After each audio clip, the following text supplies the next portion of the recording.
Hi friends, welcome to ತನು ಸ್ವಯಂ ಅಡುಗೆ. ಇವತ್ತಿನ ರೆಸಿಪಿನಲ್ಲಿ ನೋಡ್ತಿರ್ಬೋದು, ಫ್ರೆಶ್ ಆಗಿರುವಂಥ ಖಾರ ಇಲ್ಲದೆ ಇರುವಂಥ ಮೆಣಸಿನ್ಕಾಯಿನ ಬಳಸಿ ರೊಟ್ಟಿ ಜೊತೆ ಚಪಾತಿ ಜೊತೆ ತಿನ್ನೋಕ್ಕೆ ಸೈಡ್ ಡಿಶ್ ಆಗಿ ನಾನೊಂದು ಮೆಣಸಿನ್ಕಾಯಿ ಮಸಾಲ ಫ್ರೈ ಮಾಡ್ಕೊಡ್ತಾ ಇದ್ದೀನಿ.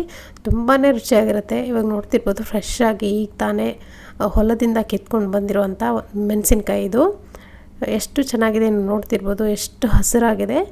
ಇವಾಗ ನೋಡಿ ಕ್ಲೀನಾಗಿ ವಾಶ್ ಮಾಡಿಕೊಂಡು ಒಣಗಿಸಿಟ್ಕೊಂಡಿದ್ದೀನಿ. ಈ ಥರ ನೋಡಿ ನಡುವೆ ಕಟ್ ಮಾಡ್ಕೋಬೇಕು, ಸೀಳ್ಕೋಬೇಕು. ಜಾಸ್ತಿ ಏನು ಬೀಜಗಳಿರಲ್ಲ. ಬೀಜಗಳು ನಿಮಗೆ ಬೇಡ, ಇಷ್ಟ ಇಲ್ಲ ಅನ್ನೋದಾದರೆ ನೀವು ರಿಮೂವ್ ಮಾಡ್ಕೋಬೋದು. ಬೀಜಗಳಿದೆ, ಬಟ್ ಇಲ್ಲಿ ಖಾರ ಇಲ್ಲದೆ ಇರುವಂಥ ಮೆಣಸಿನ್ಕಾಯಿ. ಇದು ಖಾರ ಇಲ್ಲ ಜಾಸ್ತಿ. ನೋಡ್ತಿರ್ಬೋದು, ತುಂಬಾ ಎಳೆಯದಾಗಿರುವಂಥ ಮೆಣಸಿನ್ಕಾಯಿ. ನೋಡೋಕ್ಕೆ ಮಾತ್ರ ದೊಡ್ಡದಾಗಿದೆ.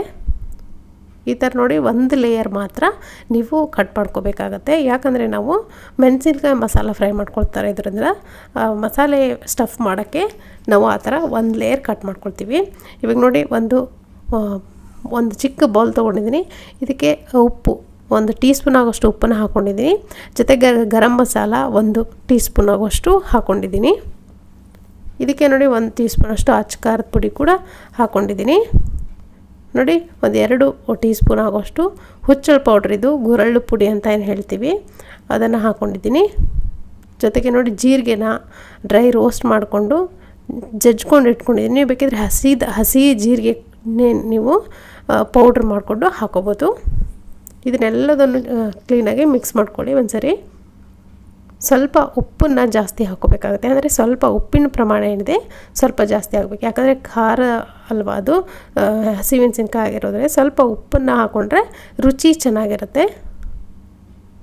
ನೋಡಿ ಇವಾಗ 1 ಸ್ಪೂನಷ್ಟು ಆಗುವಷ್ಟು ಸ್ಟಫ್ ಮಾಡ್ಕೊಳ್ತಾ ಇದ್ದೀನಿ ಮೆಣಸಿನ್ಕಾಯಲ್ಲಿ. ಇದನ್ನು ಮಸಾಲೆನ ತುಂಬಿಕೊಳ್ಬೇಕು. ಈಗ ನೋಡಿ ಎಲ್ಲ ಮೆಣಸಿನ್ಕಾಯಿಗಳಲ್ಲೂ ನಾವು ಮಾಡಿರೋಂಥ ಮಸಾಲೆ ಏನಿದೆ ಎಲ್ಲವನ್ನು ಸ್ಟಫ್ ಮಾಡ್ಕೊಂಡಿದ್ದೀನಿ. ಇವಾಗ ಒಂದು ಪ್ಯಾನ್ ಬಿಸಿ ಇಟ್ಕೊಂಡಿದ್ದೀನಿ. ನಾನು 2 ಟೇಬಲ್ ಸ್ಪೂನ್ ಆಗೋಷ್ಟು ಎಣ್ಣೆನ ಹಾಕ್ಕೊಂಡಿದ್ದೀನಿ. ಎಣ್ಣೆ ಚೆನ್ನಾಗಿ ಕಾದಾದಮೇಲೆ ಈ ನಾವು ಸ್ಟಫಿಂಗ್ ಮಾಡಿ ಇಟ್ಕೊಂಡಂಥ ಮೆಣಸಿನ್ಕಾಯಿ ಏನಿದೆ ನೋಡಿ ಎಣ್ಣೆಯಲ್ಲಿ ಹಾಕ್ಕೊಂಡು ಚೆನ್ನಾಗಿ ಫ್ರೈ ಮಾಡ್ಕೋಬೇಕು.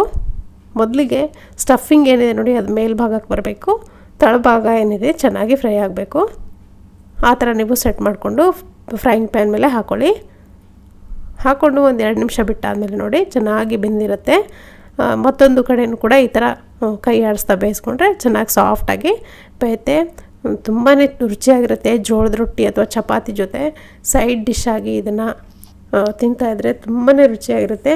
ಖಾರ ಕೂಡ ಇರಲ್ಲ, ಅಥವಾ ಉಪ್ಪು ಹಾಗೆ ಮೆಣಸಿನ್ಕಾಯಿ ಜೀರಿಗೆ ಎಲ್ಲ ತುಂಬಿರೋದ್ರಿಂದ ರುಚಿ ತುಂಬ ಚೆನ್ನಾಗಿರುತ್ತೆ. ಖಂಡಿತ ಇದನ್ನು ನೀವು ಕೂಡ ಖಾರ ಇಲ್ಲದಿರೋ ಮೆಣಸಿನ್ಕಾಯಿನ ಯಾವತ್ತಾದರೂ ತಂದಾಗ ಇದನ್ನು ಟ್ರೈ ಮಾಡಿ ನೋಡಿ. ಹೇಗಿತ್ತು ಅಂತ ಅಭಿಪ್ರಾಯ ತಿಳಿಸಿ.